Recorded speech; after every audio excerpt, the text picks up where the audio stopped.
खबर war zone से Lebanon की राजधानी बेरूत पर भीषण बमबारी हुई है और हवाई हमलों से दहला दक्षिणी बेरूत। हिजबुल्लाह के ठिकानों पर एयर स्ट्राइक की गई है। ये देखिए तस्वीरें जो हमले की सामने आई हैं। हवाई हमला हुआ है और हिजबुल्लाह के ये ठिकाने बताए जा रहे हैं जहां पिन पॉइंट करके ये अटैक किया गया है। राजधानी बेरूत में भीषण बमबारी।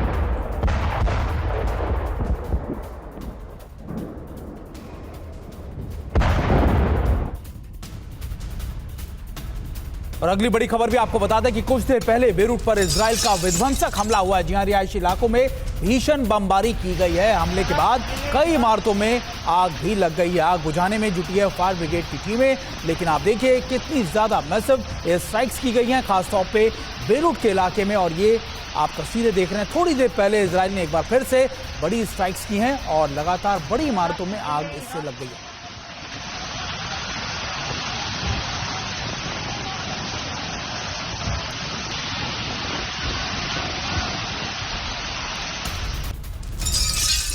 और अगली बड़ी खबर भी लेबनान से। 24 घंटे से लेबनान पर विध्वंसक हमले जारी हैं। बेरूत के रिहायशी इलाकों में आईडीएफ की बमबारी लगातार की जा रही है। देर रात बमबारी में कई लोगों के मारे जाने की खबरें भी सामने आ रही है। लेबनान की मीडिया के हवाले से ये खबरें आ रही हैं कि आईडीएफ की तरफ से की गई बमबारी में कई लोग मारे गए हैं।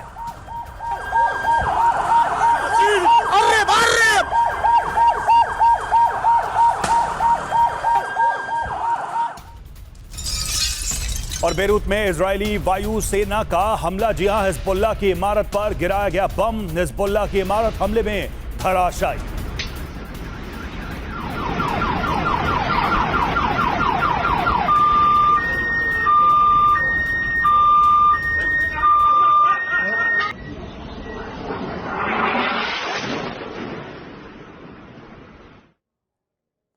और बेरूत के साथ लेबनान के कई शहरों पर लगातार आईडीएफ की तरफ से बमबारी की गई है।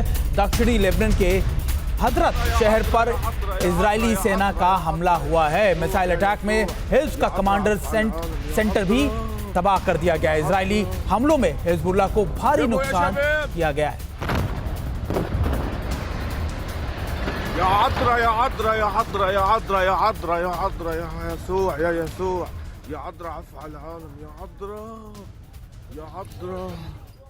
तो लेबनान में बारूदी चोट और 24 घंटे में क्या है वहां की वॉर रिपोर्ट नजर डालते हैं। देखिए, आईडीएफ का प्रहार हुआ है। 2 इलाकों में भीषण बमबारी की गई है और हिजबुल्लाह ने पलटवार की कोशिश की। इजराइल में 6 जगह पर हमले किए हैं हिजबुल्लाह ने। और आईडीएफ की बात करें तो बेरूत के शमा और दाहिया में हमले किए। हिजबुल्लाह की बात करें तो हाइफा में गैस स्टेशन पर हमला किया गया है। जहां बेरूत के शमा और दाहिया में बड़े हमले किए गए। हाइफा में भी गैस स्टेशन पर हमला किया गया है। ऑपरेशन का दायरा लगातार बढ़ता जा रहा है। 2 सैन्य बेस पर भी हमले में कामयाबी मिली है। देखिए, लगातार दोनों तरफ से बड़े एयर स्ट्राइक किए जा रहे हैं। कहां कहां पर टारगेट किया जा रहा है, सबसे पहले आपको बता दें कि कमांड रूम यानी कमांड एंड कंट्रोल सेंटर पर हमला किया गया, हथियार गोदाम पर अटैक किया गया, रॉकेट लॉन्चर साइट्स पर किया गया और बुनियादी ढांचे यानी इंफ्रास्ट्रक्चर पर भी बड़े अटैक किए गए हैं। और वहीं लेबनान के ताइर शहर पर हमला हुआ है। इजरायली हमलों में 11 लोगों की मौत हुई है। हवाई हमले में 48 से ज्यादा लोग जख्मी हुए हैं।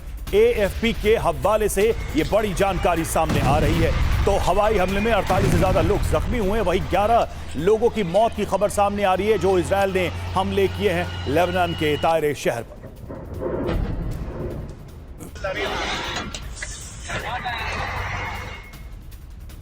और लगातार लेबनान के अंदर हिजबुल्लाह के कई ठिकानों पर बड़े अटैक किए जा रहे हैं। लेबनान में हिज्ब के हथियार सुरंग तबाह कर दी गई है। हिजबुल्लाह की सुरंग में विस्फोटक लगाकर धमाका किया गया। आईडीएफ की इंजीनियरिंग विंग का ये ऑपरेशन था जहां पर एक टनल को पूरी तरीके से बर्बाद कर दिया गया। ये टनल खास तौर पर आर्म्स एंड एम्युनिशन आप कह सकते हैं कि उसमें डिप्लॉय किए गए थे और इसी वजह से आईडीएफ की इंजीनियरिंग विंग ने इस पूरी सुरंग को तबाह कर दिया।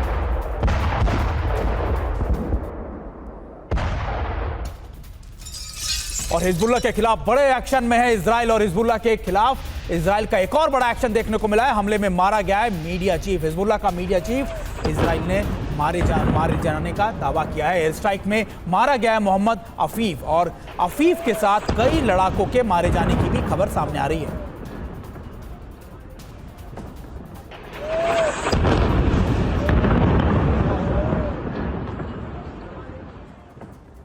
तो नेतन्याहू का ऑपरेशन अफीफ, बड़ी खबर क्या है सबसे पहले ये देखिए। नईम कासिम का करीबी मोहम्मद अफीफ मारा गया और बेरूत के रास अल नाबा इलाके में छिपा था अफीफ। आईडीएफ की बमबारी में मोहम्मद अफीफ ढेर हुआ है। मोहम्मद अफीफ कौन है, उसके बारे में क्या जानकारी है? हिजबुल्लाह का मुख्य प्रवक्ता और इजराइल पर हमलों का मास्टरमाइंड माना जाता है। कई दिनों से आईडीएफ को इसकी तलाश थी। कैसे मारा गया अफीफ? हिजबुल्लाह लड़ाकों के साथ मीटिंग कर रहा था। मीटिंग के वक्त इजराइल ने इमारत पर मिसाइल से हमला किया और इसमें उसकी मौत हो गई। और इसी बीच एक बड़ी खबर ईरान से भी आ रही है। बड़ी जंग के बीच ईरान भी तैयारी कर रहा है और तैयारी में ईरान और सीरिया एक साथ है। इजराइल को घेरने के लिए ईरान और सीरिया एक साथ आ गए हैं। ईरान के रक्षा मंत्री अजीज नसरजादे पहुंचे हैं सीरिया और दमिश्क में टॉप सीरियन सैनिक अधिकारियों के साथ उनकी मुलाकात हुई है।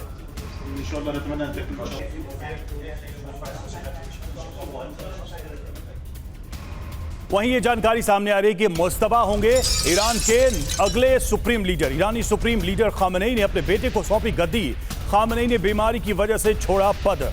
ईरान ने अभी आधिकारिक पुष्टि इसकी नहीं की है, लेकिन खामनेई ने अपने बेटे को यह जिम्मेदारी दी है।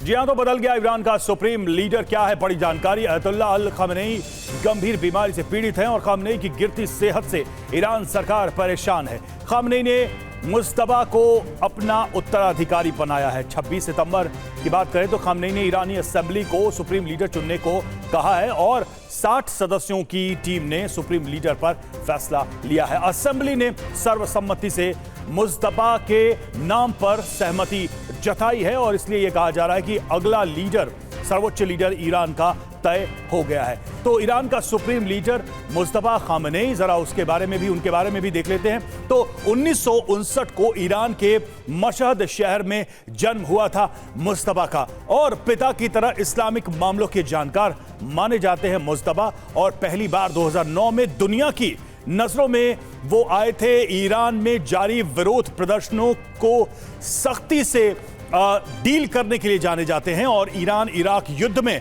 मुस्तफा की अहम भूमिका मानी गई है। तो ये बड़ी जानकारियां मुस्तफा को लेकर सामने आई हैं। ईरानी सरकार में कभी भी कोई पद अभी तक नहीं लिया था, लेकिन अब ये बड़ा ऐलान संभव है। कुछ ही समय बाद ईरानी खुफिया सरकारी एजेंसियों में अच्छी पकड़ मानी जाती है मुस्तफा की और रईसी के राष्ट्रपति बनने के बाद मुस्तफा का कद लगातार बढ़ता चला गया। तो ये बड़ी जानकारियां मुस्तफा खामनेई यानी कि अगले ईरान के सुप्रीम लीडर को लेकर।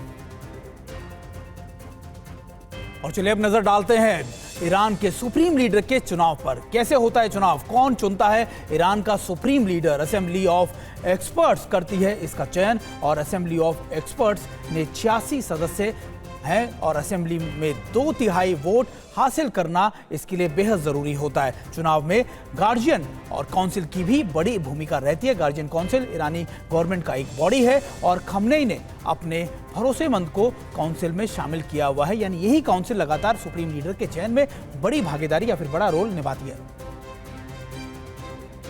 वहीं एजेंडा फुल एंड फाइनल में अब खबर रूस यूक्रेन वॉर जोन से आ रही है। अमेरिका ने यूक्रेन को लंबी दूरी की मिसाइल से हमले की इजाजत दी है। रूस पर लंबी दूरी की मिसाइलों के इस्तेमाल की मंजूरी मिली है। बाइडेन ने यूक्रेन को ATACMS सिस्टम इस्तेमाल करने की मंजूरी दे दी है।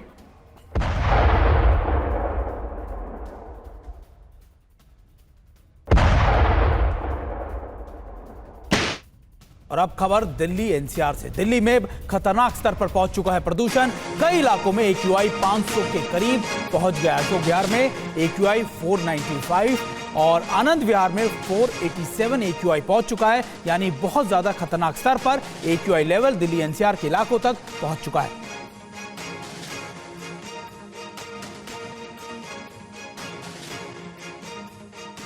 वहीं दिल्ली में बढ़ते प्रदूषण के बीच ग्रैफ 4 को लागू कर दिया। ग्रैफ 4 के तहत जारी प्रतिबंध लागू हो गए हैं। दिल्ली में बड़े वाहनों की एंट्री पर रोक लगा दी गई है। 10वीं और 12वीं को छोड़कर ऑनलाइन चलेगी कक्षाएं, ये भी इन प्रतिबंधों में शामिल है।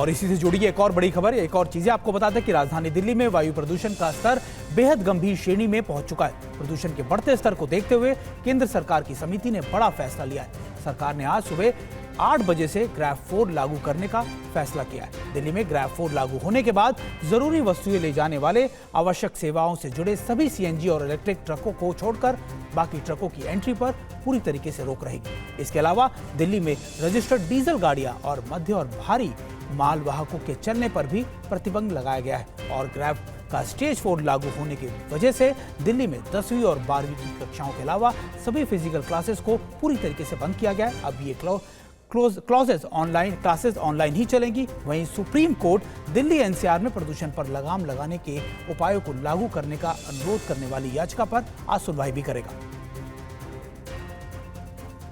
तो दिल्ली में ग्रैब 4 लागू हो गया है। देखिए इसमें क्या क्या शामिल है। दिल्ली में ट्रकों की एंट्री पर रोक लग गई है। आवश्यक सेवाओं के लिए ट्रकों का प्रवेश जारी रहेगा। सीएनजी, इलेक्ट्रिक, BS4 डीजल ट्रकों पर रोक नहीं है और BS3 पेट्रोल, BS4 डीजल कारों पर प्रतिबंध है और निर्माण कार्य पर प्रतिबंध है। ग्रैब 3 के तहत यह लागू रहेगा। सरकारी प्राइवेट ऑफिस 50% क्षमता के साथ चल सकेंगे। दिल्ली एनसीआर के स्कूलों में 10वीं तक ऑनलाइन क्लासेस, सरकारी कॉलेज और अन्य शैक्षणिक संस्थान बंद कर सकती हैं। तो ग्रैब 4 के तहत ये सारी बातें शामिल की गई हैं, ये सारे प्रतिबंध शामिल किए गए हैं। कब लगाया गया था ग्रैब, ये भी जरा देखिए इसकी हिस्ट्री क्या है। नवंबर 2016 की बात करें, नवंबर 2016 में केंद्रीय प्रदूषण नियंत्रण बोर्ड योजना को लेकर आया था और तब ये लागू किया गया था। 2016 में ही इसे सुप्रीम कोर्ट से स्वीकृति मिली। ग्रैब लागू करने से पहले CAQM की बैठक जरूरी और ग्रैब लागू करते वक्त वायु गुणवत्ता को देखा जाता है, उसको समझा जाता है कि उसका लेवल क्या चल रहा है। 4 चरणों में बांटा गया है ग्रैब को। पहला चरण AQI 201 से 300, ये खराब श्रेणी में माना जाता है। दूसरा चरण AQI 301 से 400, बहुत ही खराब श्रेणी। और तीसरा चरण है AQI 401 से 450, जो कि गंभीर श्रेणी में है। और चौथा AQI 450 के करीब, यानी गंभीर से भी ज्यादा। तो यह स्थिति अभी दिल्ली की है, क्योंकि कई इलाकों में 500 के करीब है AQI और कई जगह तो 450 है। 400 के ऑन एवरेज यानी कि औसतन ऊपर है AQI। शालिनी हमारे साथ इस वक्त जुड़ी हुई। शालिनी, प्रदूषण का हाल दिल्ली में सब देख रहे हैं। ग्रैब 4 के नियम लागू कर दिए गए हैं, क्या प्रभाव पड़ेगा उसका, और क्या वाकई में इसके पहले जब ग्रैब के नियम लगाए गए थे दिल्ली में उसका असर पड़ा था, उसका कुछ लाभ हुआ था? इतिहास क्या है? बिल्कुल रवि, मैं आपको बताऊं कि मैं पहले तस्वीरें दिखाती हूं, उसके साथ ही बात करते हैं। मैं इस वक्त इंडिया गेट पर हूं और इंडिया गेट की अगर आप स्थिति देखें तो किस तरह से पूरी दिल्ली जो है वो स्मॉग से ढकी हुई है। कोई भी रोड देखनी फिलहाल मुश्किल है। इंडिया गेट गायब है क्योंकि धुंध में कहीं भी इंडिया गेट आपको नजर नहीं आएगा। उसके साथ अगर मैं बात करती हूं कि ग्रैब के स्टेज जो एक एक करके लागू हुए, इसका असर कितना हुआ, असर नहीं हुआ। इसीलिए आज हम स्थिति 481 तक पहुंच चुकी है दिल्ली की। आज एयर क्वालिटी इंडेक्स 481 है, यानी खतरनाक श्रेणी तक हम आ गए हैं। और अगर मैं ग्रैब 4 इसीलिए लागू किया गया क्योंकि बाकी के जो ग्रैब लागू हुए थे उसका कोई असर नहीं हुआ। सबसे पहले ग्रैब 3 से ही अगर बात कर लेते हैं, इसके जस्ट पहले कल तक जो था उसमें ये था कि कोई जो डीजल वाहन है BS3 BS4 उनकी बिल्कुल प्रतिबंध था उनके आने पर, लेकिन फिर भी कहीं ना कहीं चूक कुछ हो रही थी, सख्ती से लागू नहीं हो रहे थे नियम। इस वजह से ग्रैब 4 तक हम पहुंचे और दिल्ली की जो हवा है बिल्कुल दम घोटू है, सांस लेना मुश्किल है इस वक्त। यही बात तो कही जा रही है कि अब हालात इतने गंभीर हो चुके हैं कि ग्रैब 4 भी लागू कर दिया गया है, लेकिन दिल्ली एक गैस चैम्बर में तब्दील भी हो गया। आपका बहुत बहुत शुक्रिया शालिनी। और अगली बड़ी खबर का रुख करते हैं और अगली बड़ी खबर प्रधानमंत्री मोदी के दौरे को लेकर है। जी हां, ब्राजील दौरे पर पहुंचे हैं प्रधानमंत्री मोदी और एयरपोर्ट से होटल तक प्रधानमंत्री मोदी का भव्य स्वागत किया गया। ब्राजील में G20 समिट में शामिल होने पहुंचे हैं प्रधानमंत्री मोदी। रूस यूक्रेन युद्ध समेत कई मुद्दों पर चर्चा करेंगे।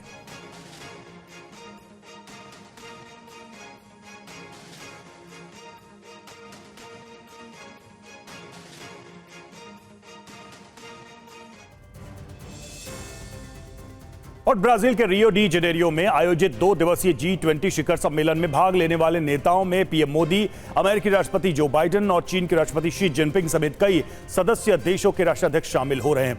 पीएम मोदी आज रियो डी जेनेरियो में किन किन कार्यक्रमों में शामिल होंगे, हम आपको वो बताते हैं। उनका कार्यक्रम क्या है, तो भारतीय समय अनुसार प्रधानमंत्री मोदी शाम 6:30 बजे से 7 बजे तक जो है वहां पर समिट के शुभारंभ में शामिल होंगे और भूख और गरीबी के खिलाफ ग्लोबल गठबंधन का शुभारंभ होगा। शाम 7:30 बजे से भूख और गरीबी के खिलाफ लड़ाई का प्रथम सत्र शुरू होगा। रात 10:45 से ग्लोबल गवर्नेंस के संस्थानों का सुधार का दूसरा सत्र होगा, जिसमें पीएम मोदी मौजूद रहेंगे। इसके बाद रात 12 बजे से रात 1:55 तक द्विपक्षीय बैठकें होंगी। इस दौरान पीएम मोदी कई देशों के राष्ट्राध्यक्षों से मुलाकात करेंगे। तो प्रधानमंत्री का ये आज का कार्यक्रम, उनकी बैठकों का कार्यक्रम है। और चलिए आपको यह भी बताते हैं कि इससे पहले प्रधानमंत्री मोदी कल नाइजीरिया में भी थे। प्रधानमंत्री मोदी ने नाइजीरिया के राष्ट्रपति बोला अहमद टिनुबू के साथ द्विपक्षीय बातचीत की और भारतीय समुदाय से संवाद भी किया। बीते 17 सालों में किसी भारतीय प्रधानमंत्री का यह पहला नाइजीरिया दौरा था। प्रधानमंत्री नरेंद्र मोदी से पहले साल 2007 में तत्कालीन प्रधानमंत्री डॉक्टर मनमोहन सिंह नाइजीरिया के दौरे पर वहां गए थे।